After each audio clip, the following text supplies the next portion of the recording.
Welcome to the Peak Mindset Show. My name is Mathew Park, and our aim is to inspire people to wake up and actualizing their true inner potential through learning from the masters in life, business, and athletics. His quote is, "Every man can be an artist." Our guest on the show today has had many trials and triumphs to be a highly successful entrepreneur as he is today. From a background of running a personal training business, MLM business, selling insurance, he holds a BA and MA from the Seton Hall University and literature at Oxford University, and is now crushing it with a highly successful podcast called Create Your Own Life. He is a blogger, marketing specialist, also running GetFeatured.media and Slate media production companies as well. He seeks to help people to build their business and life that they truly dream of. As Jeremy Boley expresses, dream big. It's been his biggest flaw, but his biggest asset. With great pleasure, I want to welcome to the show the powerhouse podcaster, Jeremy Slate. Matt Park, you rock, man. I gotta say, I've been on like 50-something shows now, like where I've actually been a guest, and like that's my most fun introduction, man. You rock, dude. Well, thank you very much, Jeremy. I appreciate it. Thanks for having me. It's a pleasure to have you. So, your background is very unique because in studying your background, Jeremy, you're obviously in literature, you were a power lifter, you're now a powerhouse podcaster, media production company. You got this dynamic to you. Where does your story start? Where does it come to at this point? Well, it's kind of funny, man, because my background, people look at it and they're like, huh? It doesn't really make any sense to a lot of people. My undergrad, I went to school for world religions. So I studied every religion in the world. And it was because it was just like interesting to me. And I don't know, I wouldn't recommend looking back on it if I would say to a kid, hey, take whatever interests you in school. Because I've kind of found now I'm not really using any of that, though it was really fun for me at the time. Then during that time period at 19 years old, I was playing football. I was playing corner, backpedaling, stepped in a drain, and did a 360-degree turn on my knee, tore my ACL, PCL, and meniscus, and should be like a half-hour surgery, unless you're Tom Brady. I actually had an issue where they stuck the breathing tube into my right lung instead of in between my bronchioles, and I stopped breathing. And they couldn't get my heart moving right, and they couldn't get me breathing properly. So my parents were freaking out. This is over a 3-day period. My parents were freaking out. The priest came in and gave me last rites, and then just like that, things just started moving normally. And everybody was kind of like, they had no idea what caused it. We found out later it was this kind of like, statute of limitations is up, so I can actually talk about it. There's this like malpractice type thing going on. So whenever I go swimming now, it's pretty difficult to breathe because of the pressure into my chest. But that was kind of like a thing where you would look at that and you'd say, man, life just gave you a big warning, dude. You should probably do something differently. Wow. But instead, I really didn't. And, my parents always wanted me to be a teacher. So I kind of went along the same path of, I will get this undergrad degree. Seton Hall then gave me a scholarship to study literature at Oxford at New College. So that was kind of cool. I got to study Chesterton and Lewis and a bunch of stuff like that.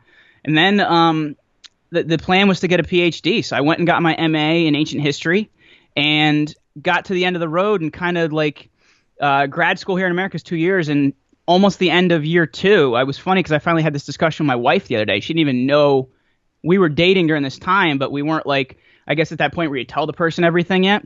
So she didn't even realize that I had applied to a bunch of schools for PhDs, hadn't really got anything near the money that I would need to get in terms of scholarships to be able to go. And I kind of decided that 6-year journey to what was going to be getting my PhD to teach in college was over.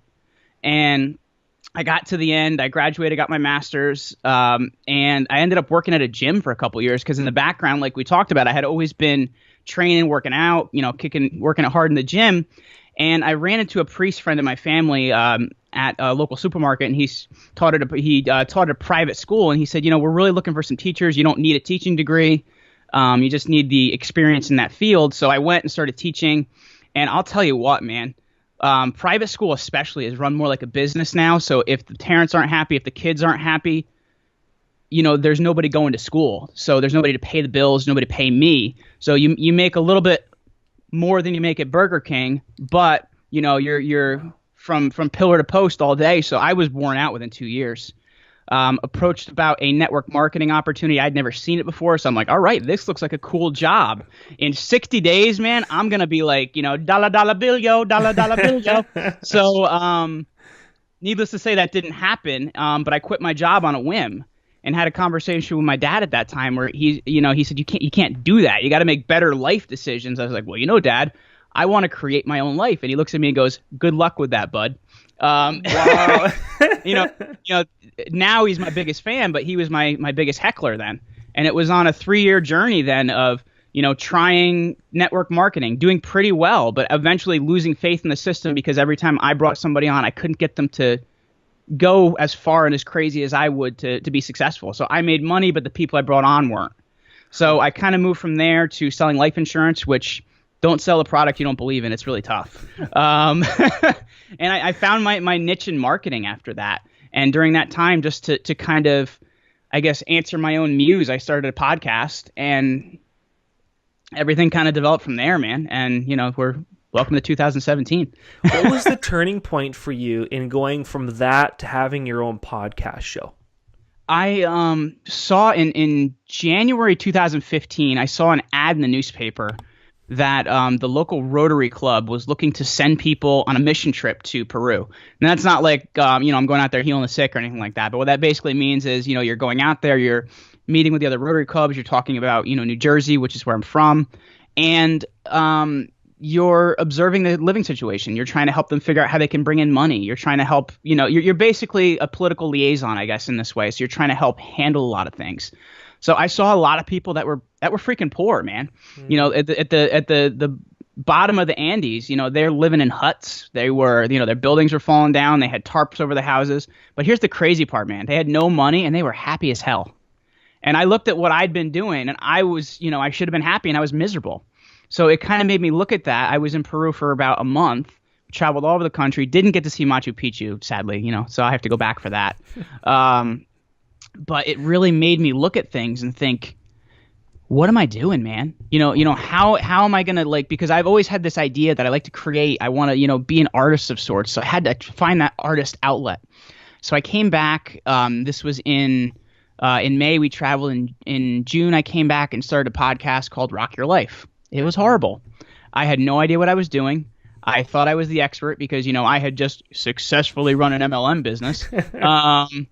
Needless to say, it wasn't the case. So I started this podcast, and it had 100 downloads month one. Yeah. Maybe like 150 month two, and then it crashed month three. So I'm like, all right, well, this thing doesn't work. So just like everything else in life, I quit it. And so July of that year was tough. And then I got married in September, and that kind of changed my viewpoint. We had an awesome wedding. It was we got married in front of a waterfall in upstate New York. It was really cool. But it changed my viewpoint, man, because I was like, this podcasting thing, I've always been a listener. I've always enjoyed them. For me, I don't like looking at myself on video. I feel like I look funny. But so audio to me was always super cool because, I had listened to people over the years, Paul Harvey, a lot of these guys that, really made me think of the power of audio. So I'm like, all right, I'm going to do this again. And so I went on Udemy. I took a course by a guy named Andrew Farabee called the Podcast Blueprint. And cool enough for me, I actually met Andrew at an event finally about 2 months ago. And I'm actually having him on the show later today. So it's kind of cool for me to, I guess, go full circle. But I learned how to podcast as a professional. Wow. And I got the right artwork. I got the right format. I hit up the right people. And it was when you do something as a professional, the thing I found is your results are vastly different. And that was really what changed for me, man. Interesting. So now your journey's been, 2 years now in podcasting, or a year and a half?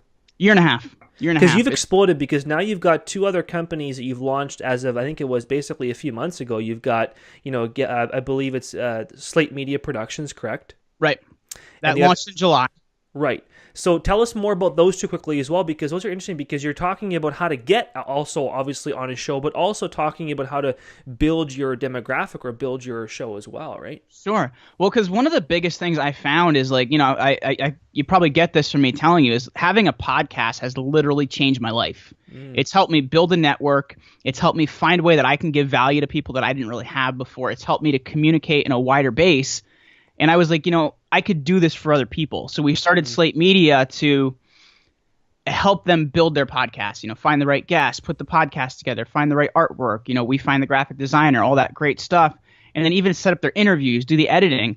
Because for a busy entrepreneur, they don't want to do all that stuff. And if you can give them that finished product, that's a really big deal. And all they have to do is sit for an interview or to do the content. That's a big deal. So we did that. But then I was in November out at another, that was Slate Media. In November, I was out at another event, and I got a call from one of my good friends that lives in Israel when I was actually in San Diego. So you can only imagine how many hours apart we were at this time. It was like 9 or 10 hours apart. So says to me, I got this great idea. We're going to get people on podcasts. I'm like, well, for Slate Media, we've actually already been doing that. So I was like, I know how to do it already, because that was one of the things we were doing. We launch a show, we get people on a bunch of shows first, because you got to raise awareness before you just throw it out there, because you're going to flop otherwise. Yep. So it really worked out great in that way, because we, in terms of doing a done for you model, we took on a lot of responsibility. That's a lot of different stuff you have to do. And, we've only started to develop a team in the last 60 days. Mm-hmm. So it's a lot for my wife and I to be doing, and to be able to put out that one thing we thought was going to be helpful. But now it's actually exploded, where most of my focus has gone over there, because it's, in terms of that type of PR, it's super different. And I didn't even realize it was being valuable to people as it actually is. Interesting. So now looking at it from a perspective of marketing, okay, so in regards to because people hear podcasts, they hear, oh my gosh, how do you monetize this? How do you build it? Where do you get your leads from? Question number one, Jeremy, is what do you suggest? How have you monetized your own podcast? Well, we have 3 sponsors on the show right now, so those are paid spots. So that's one way you can monetize. You can monetize through affiliate offers, like if you sign up with Audible or somebody like that, they'll give you a per sale amount.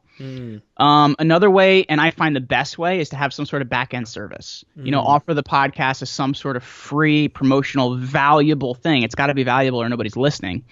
And figure out how it's going to promote your business. How is it going to promote what you already do, and become an extension and a way to get yourself out there? You have to look at the podcast not as the product itself, but as the awareness campaign to create more personal branding for you. People know who you are. There's an awareness.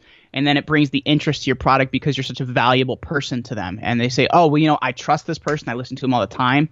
Because let's think about it this way, right? If somebody listens to you in the car every single day on their way to work, and you try and give them a service that is good, versus somebody else tries to give them a service and they don't know them from Adam, there's a difference there, right? There's already that faith developed. So it creates a very different way of working.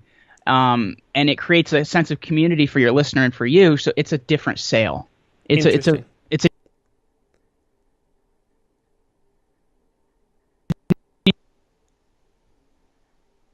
I think Skype hung up there for a second, but I think we're good. There we go. Yeah, now we're back. So we'll have to edit out last time.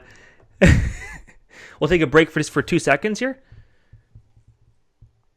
Awesome, Jeremy. So in regards to talking about lead generation, so lead generation in regards to a podcast show, or even lead generation even with an own website, what do you suggest that's worked for you or clients you've worked with that really generates that lead generation? Some sort of valuable offer for them, right? You have to have either like a private Facebook community put them into. You have to have something more than an ebook, because I think everybody's doing an ebook. You have to figure out some sort of valuable thing you can give them, whether it's a checklist that's going to help them create some sort of skill. You have to give them something valuable that doesn't show them that you're always looking to sell something to them. That's a great way to develop leads, because I'll be honest with you, there's some really heavy hitters out there that, I don't want to talk badly about them, so names I won't put out, that I will never again watch one of their webinars, because I got to the end and I was like, I want that 2 hours of my life back. I didn't learn a single thing. So you have to think about how you can build that trust and, kind of drip content in over time that's going to help build someone up to the point where they're ready to buy for you. It's not like a straight lead gen. You know what I mean? It's more of a building that confidence, and then someone's ready to buy. Here's one more last question regarding a podcast I have for you, Jeremy, is distribution, because this is one of the things podcasters probably go through, and you obviously have a very successful podcast show yourself. So distribution of your show, what do you suggest for that and getting those downloads, that visibility, all that good stuff? Well, I'll tell you what, man. I don't know if you've noticed, but the game in the last 6 months has really changed. New and Noteworthy, when I got started, was one of the big tools, and it was something that helped me to build a lot of my audience. But now I think there's like 19 or 20 people in New and Noteworthy per category, and it used to be 80 to 100. And most of those people in new and noteworthy aren't new. They're only noteworthy. So for a new podcast, it gets a little bit more difficult.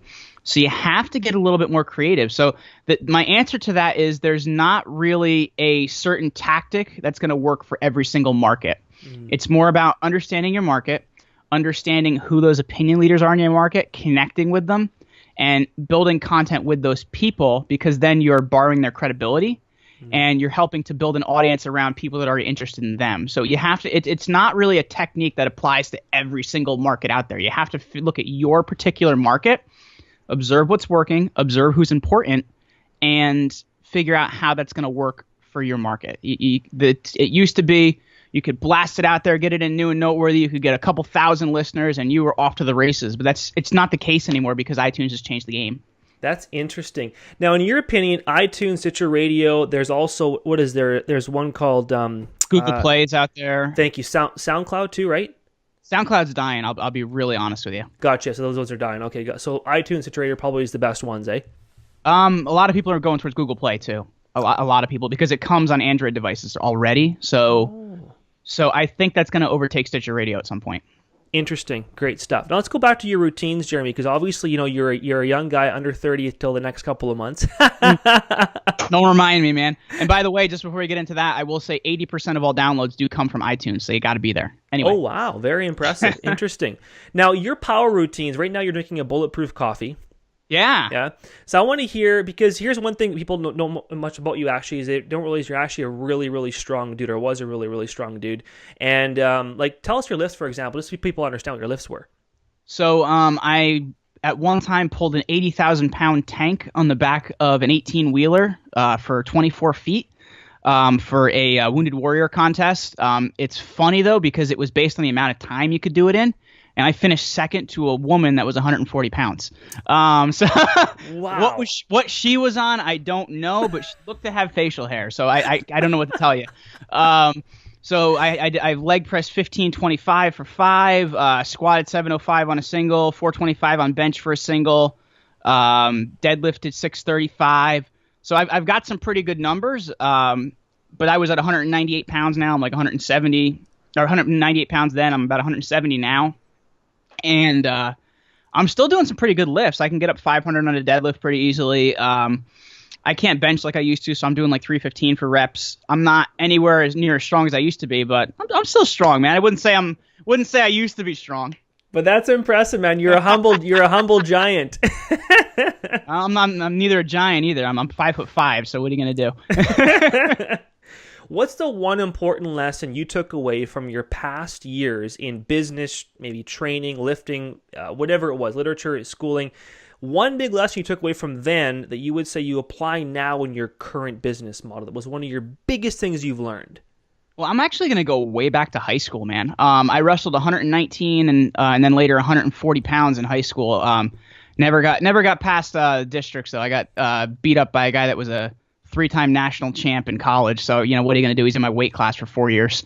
But I will say I learned a lot there because my coach was a former Navy guy, and he instilled this type of tenacity in us where you would go out there every day and give it your all and work your ass off because it was honorable to do so, and that's what you did. And I've taken that into every single thing that I did. I would work my ass off every day in the gym because, I wasn't going to be just a lifter. I was going to be doing it for all it was worth and be honorable at that. And it's even as ridiculous as a thing is email follow-up. I've gotten people, I followed up with Grant Cardone for 7 months before I got him on my show, and it's created that tenacity in me where if I know what I want, I will never insult somebody, I will never be rude to somebody, but I will go for it repeatedly until I get it because I know I can get it. That is a very powerful lesson. So tenacity to never quit and always keep going. Love it. Yeah, man. What's your morning routine? My morning routine is I usually get up at like 6:30. Not that early of a riser, so I get up at 6:30. Take my dogs and my pig outside. I have a 20-pound potbelly pig, so he goes out in the morning and give them their walk, and then I have I have some turkey bacon, then eggs, and also some black beans because I'm on the slow carb diet from Tim Ferriss's 4-Hour Body. Okay. So I do that. Head to the gym. come back, take a 10-minute cold shower to kind of help get everything slowed down and speed up fat loss. Wake yourself up a little more. Then I have my bulletproof coffee and write down my goals and everything before for that day before I jump on any shows or do any work that I'm going to be doing. When do you train? Usually train first thing in the morning, so I'll eat and then I'll run to the gym. At what time? Like 7:15ish, 7:30. Okay, so hour workout. Gotcha. Okay, perfect. Yeah, so I'm beating all the people that are, here in the New Jersey, New York area. Everybody leaves early and commutes a stupid amount of time. So I'm there like right after all the commuters leave, so it's empty. It's great. Wow, that's fantastic. All right, Jeremy, peak 5 questions, but let's rock and roll with these questions. Number 1, who is someone in your life that was a big influence? It could be a mentor, a coach, or anybody of that regard. A guy named Patrick Alton. He's actually a business consultant, and I went to one of his talks down in Clearwater, Florida about, I want to say 4 years ago. And this is when I had just started doing everything I was doing, where I was all over the place. I was doing a little bit of this, a little bit of that, a little bit of this. And he looks at me and goes, you are a very capable guy. I don't know why you're everywhere. Figure out what your purpose is, what your goals are, and figure out why what you're doing aligns with them. So, I've been in contact with Patrick's, ever since. He was episode 47 of my show. But, and it's not really that he's been a mentor, but it's been like that one thing kind of cracked my brain where I was like, yeah, that makes a ton of sense, man. Like, why am I everywhere? Why am I doing all this?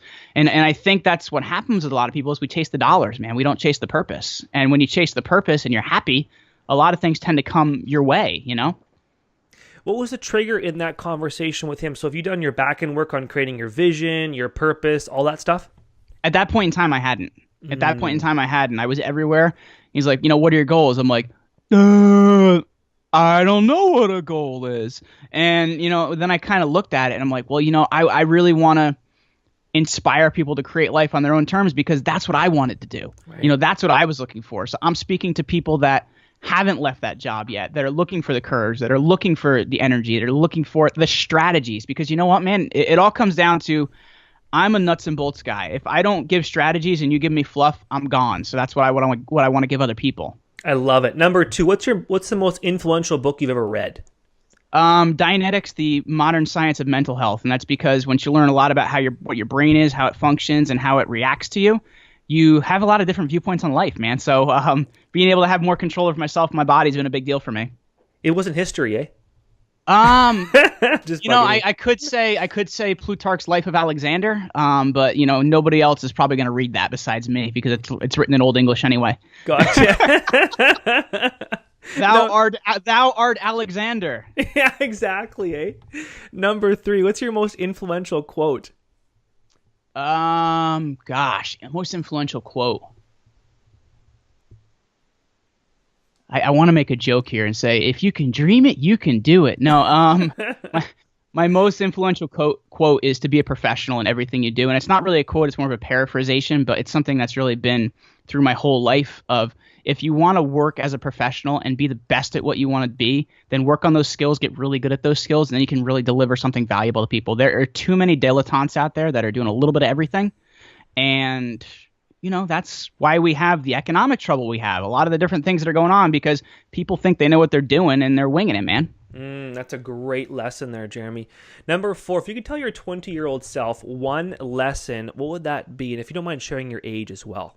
Yeah, I'm 29 and a half. Well, 29 3/4. So my 20-year-old self, I probably would tell myself to not finish college. Though I'm very big on education and a lot of things, but I don't think I was doing the right path for me. And because of that, there was a lot of money thrown into it that, I'm still paying off that I just don't know if it was well spent or well positioned, That's a really good point. Got it. So even like right now, you're turning 30. What's the big lesson you could say that you're turning 30 in a few months? I think it's May, right? I believe it's May.